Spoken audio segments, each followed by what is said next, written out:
Well, the fever window might be here, but it doesn't stop us on NBL Now.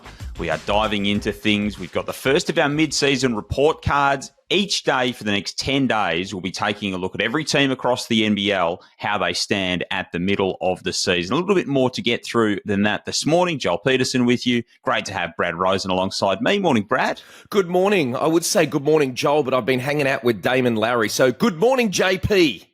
I like it. Bringing the requisite energy too, Brad, which is lovely. You have been hanging out with Damon Lowry, and that included across the course of the weekend. You were in Brisbane for James Batemon's 51. What a moment that was. How do you sort of, after a day or two to reflect on that, how do you sum all that up? You know, I got to be honest, Joel, I was going in there and I'm thinking what to expect. You know, I'm not sure. Like Brisbane have been so up and down, Perth coming in. And then it was the James Batemon show, and it was just unbelievable. The atmosphere in there was great. It was great to be at Boondall. Hadn't played at the Brisbane Entertainment Centre or been there for absolute donkey's years, and it was just so nice to be back. And then we're all praying that he get this, you know, got to 40, and you're like, hang on a second, he's going to get 50 here. And he's hitting threes, and then he had a shot to get to 50, and he missed it. And the last literal play of the game, he gets in. Not only does he get to 50, and it's an and one. So he gets to go to the free throw line. And what was awesome, the whole crowd just stood up and gave him a cheer. It was a standing ovation. Justin Schuler then makes a substitution, perfect timing, couple of seconds left. He goes out. It was phenomenal. It was great to be around there. Yeah, it was a great moment. It was an unbelievable performance, and it came virtually out of nowhere. Like, you know, he hasn't been. We know we've seen flashes from him. We know he's been shooting the three ball really well, but we really haven't seen anything to indicate that this could have even been on the cards. Like what you said, he'd shown flashes. And you thought he's hit a couple of threes, and, you know, even against Tasmania on Friday night, they come out, they have a 31-20 first quarter, and you're thinking, oh, hang on, is this the Brisbane we're going to see? And then the next two quarters was like 29 combined. So you're like, uh-oh, and they're up and down. But then this game, it happened, and it kept going. Can he sustain it? Can he sustain it? Yes, he can. Hang on, he's got the 30, he's got the 40. This thing's getting 50, Joel. It was just so much fun. So much fun to be around. It was absolutely crazy to watch. It was a wild old Sunday because, of course, in the early game, Melbourne and Adelaide, we had the incident involving what started out as Montrezl Harrell and Shea Ili both being ejected from that game. And then, of course, it sort of spilled into the spectators behind the Adelaide 36ers bench. Yep. You were obviously on other duties, but what's your view on that from what you've seen? Yeah, look, I was in Brisbane and I saw it going down. I was like, wow, this is interesting. Look, the number one thing for me is I just hope there's not an overreaction where you get rid of these seats now. They are the best in the business. I love the fact that they sit near there. We want to have fans interaction. We love all of that, but it can't escalate to that. That's just the simple thing. You can talk, you can have fun, and we've seen it plenty of times before, little chatter, little swagger, all these little things that you can have. But no, there's got to be the draw in the line between what happened on Sunday, and where we're at with the fact that you can have the interaction. So I'm sure, you know, bigger heads will prevail and there'll be, you know, that'll be moved on and that'll be taken care of. But yeah, let's just hope nothing comes from that more than we don't see that ever again in our sport. Yeah, it is the exception, not the rule, isn't it, in terms of those seats and the interaction that that people that sit in those seats have. I mean, I don't recall really ever seeing that before. The only one I can recall similar was, you know, DJ getting stretched out by a bloke who thought he was a physio last year. Yeah. But that was about it. Like, we've never seen it. I was in Wollongong where a fan poured a bit of a beer on Sydney Kings player a couple of years ago, but that was actually really good. So, yeah, like I said, think of a sport around the world that you can do that. Like, you know, you look at all the other sports, you're way back, right? And this is the beauty. You took the NBA, you look at our NBL, they are right there. You do not get that closeness and that chance. I mean, I've seen it, you know, I'm at Sydney a lot. Man, there's young kids sitting along there. They're our next superstars. They're our next Paddy Mills. They're our next Dyson Daniels. And we want those kids to be close to the action to be able to see it, but it can't overstep the mark of what happened on Sunday. Yeah, you sit in those seats, you've got a certain responsibility to Yeah, uphold as you well. do. And You do. the NBL's going to review that through the game review panel. So the club's making submissions and that'll be sorted out. And they'll take care of that, no question. Yeah, that'll be sorted out in due course. NBL app, nbl.com.au for all the latest on that as it unfolds. So this is the first of our mid-season report cards. We're going to go through each team. We're going to start with the Sydney Kings, and Thanks, Joel. No one's closer to that than you, Brad. I could have thrown you a curveball and say we're going to discuss the Perth Wildcats or something, but we'll go with this. We'll go with the Sydney Kings. So we'll run through a few categories. It'll be pretty much the same. We'll get a real comparison across the course of the next 10 days on where some of our experts from NBL commentary and around the league view their teams throughout the course of NBL 25. So, Brad, we'll start with you and the Kings. What's the biggest positive for Sydney so far? You know, I've been thinking long and hard about this and thinking what is the positive, and the simple answer for me is the depth. They have so much depth on this team, but also that can be a negative, and understand where people are saying you're getting people in and out of all the game. But I think once Brian Goorjian works out his rotations and goes, this is the 7, 8, 9, whatever it is I'm going to go with, I think the positive will be the depth. The fact that you look at some games they've won, you've had Sean Bruce hit 6 threes in a game, you've had Quat Noy hitting his threes and winning games, and the fact that unfortunately, when Jalen Adams was out, they didn't have that guy being able to do what he's got to do. So I think the depth is what their biggest positive is at the moment. But I was swaying that between that and Jalen Adams. He has been outstanding this year. I thought maybe took some tough shots on the weekend and tried to win it on his own. But when they get in that on-ball pick and roll and he's managing it, Xavier Cook's doing what he does, I think they'll be okay. But without a doubt, for me, the biggest positive is their depth. Yeah, some real upside as far as Jalen Adams goes. What about their biggest challenge? Yeah, this is an interesting one. For me, it's pretty simple. Gorge has just got to get them on the same page.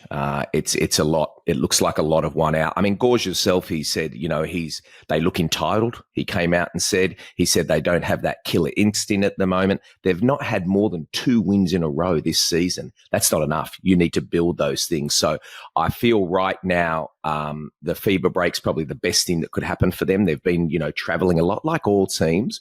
But I just feel that he can just get them now, get them in that, Gorge bubble and be able to, have the coffees and the teas and all these things that you can do with your players to get everyone on the same page. So for me, that's the biggest key.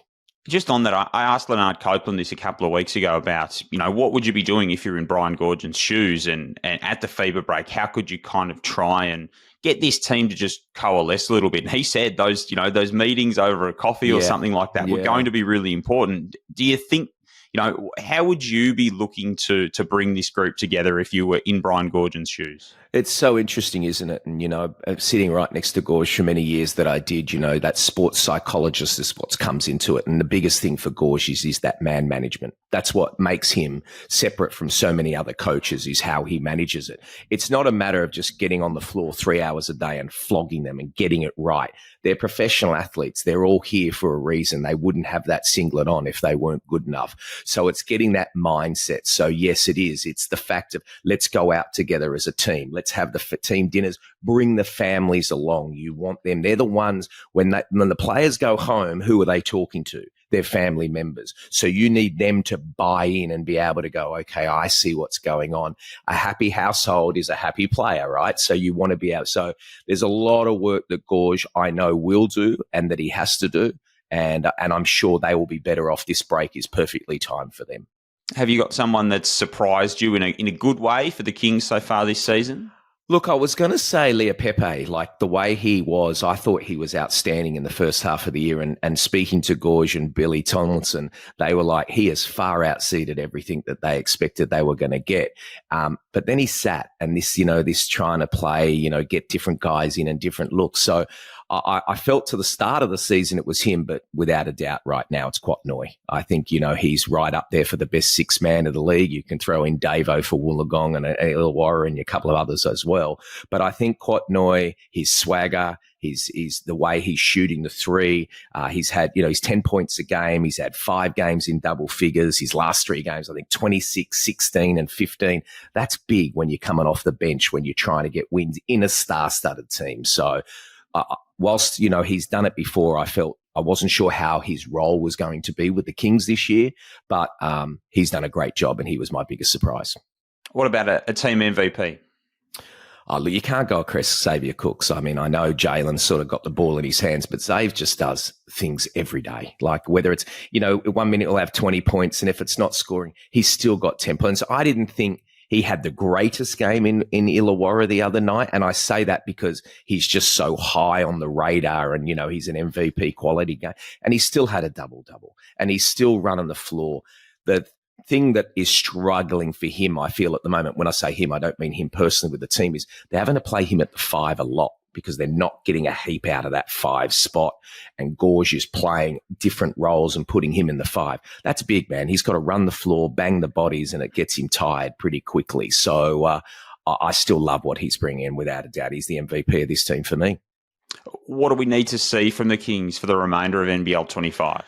Well, outside of getting everyone on the same page, I feel their body language is pretty poor at the moment. You look down the bench, and I'm a big believer that your bench drives, right? So if you look at it, you can't just be swinging the towel when things are going well and you're scoring 100 points a game. You need to swing that towel harder when things aren't working. And sometimes I feel the Kings just sit there and they look zoned out. That's a bit of the job of assistant coaches too, to make sure they're getting their boys up and doing what they've got to do. So for me, it's that body language, which then comes with energy. So if their body language is up, that lifts your players, the energy gets going, and now the fight is there. If the ball's on the floor right now, I'm saying, are the Sydney Kings the first one to dive on it?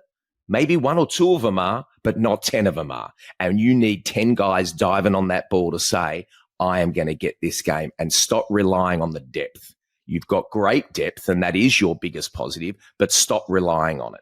Go out, go and get the ball, get what you need to do, because I'm saying at the beginning of the year, and let's not forget, Derek Rucker said he's going to walk from Perth, and I'm not going to let him go that if they don't win. He's walking from Perth to Sydney, Derek Rucker said, if they don't win.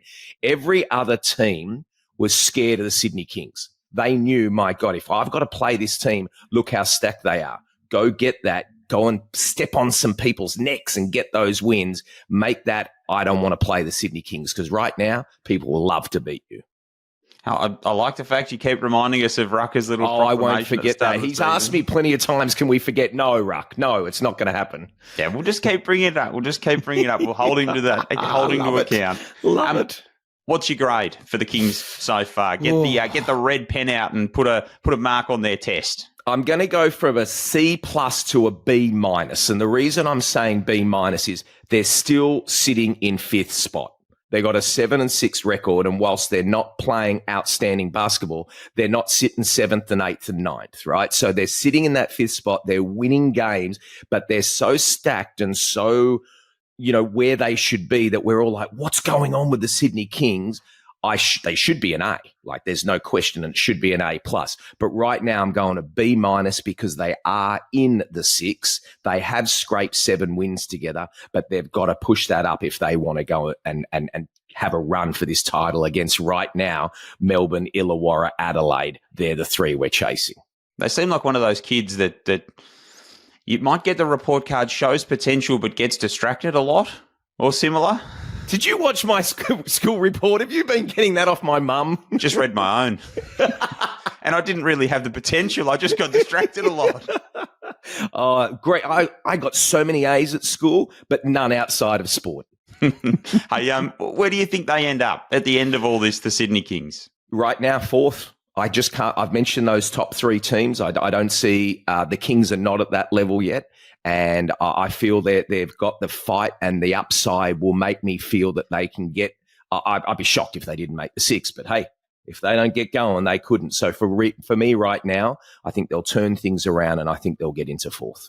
All right. Well, it's going to be. They're going to be one of the most interesting teams to watch over the back end of the season. That is for sure. Brad, as always, appreciate your time, and keep showing your potential.